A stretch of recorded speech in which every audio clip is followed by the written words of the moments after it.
السلام عليكم. اسمحوا لي قبل قراءة كتاب الله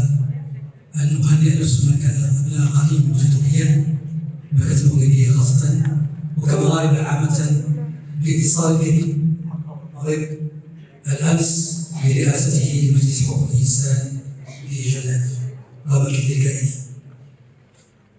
الحمد لله والصلاة والسلام على رسول الله وآله وصحبه مولاي صاحب الجلالة والمهابة حامي الملة والدين أدام الله عزكم وعولاكم. بعد تقديم ما يجب من فروض الطاعة والولاء بجنابكم الشريف، يشرف خدام الأعتاب العلوية الشريفة أعضاء رابطة الصحراء للديمقراطية وحقوق الإنسان أن يرفعوا إلى علمكم الشريف اختتام أعمال الملتقى المغاربي حول مقترح الحكم الذاتي بالصحراء المغربية تحت شعار نقاش نخبوي عن حل سياسي واقعي،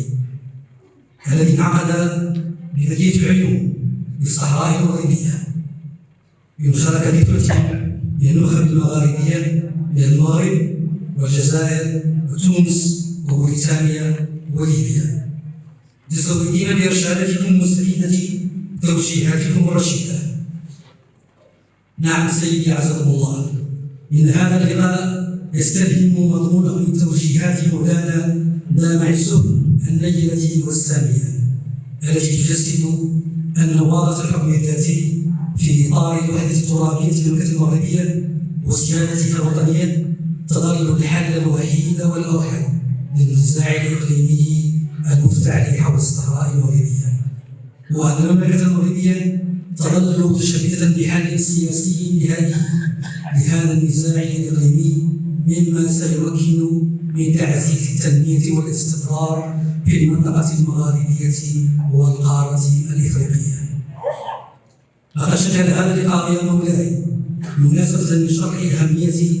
مخطط الحكم الذاتي المقترحين من طرف المغرب وقدرته على إنهاء هذا النزاع، وفرصة لتبادل الأفكار والآراء من أجل جلب الأمل في مستقبل أفضل للساكنة والمنطقة المغاربية. أقامكم الله يا مولاي بغضا وملاذا لهذا البلد الأمين ولشعبكم الملتف حولكم والمتعلق بأحدام عرشكم المنيف، ومتعكم برداء الصحة والعافية، وحقق على يدكم ما يسلو إليه أبناء هذه الأمة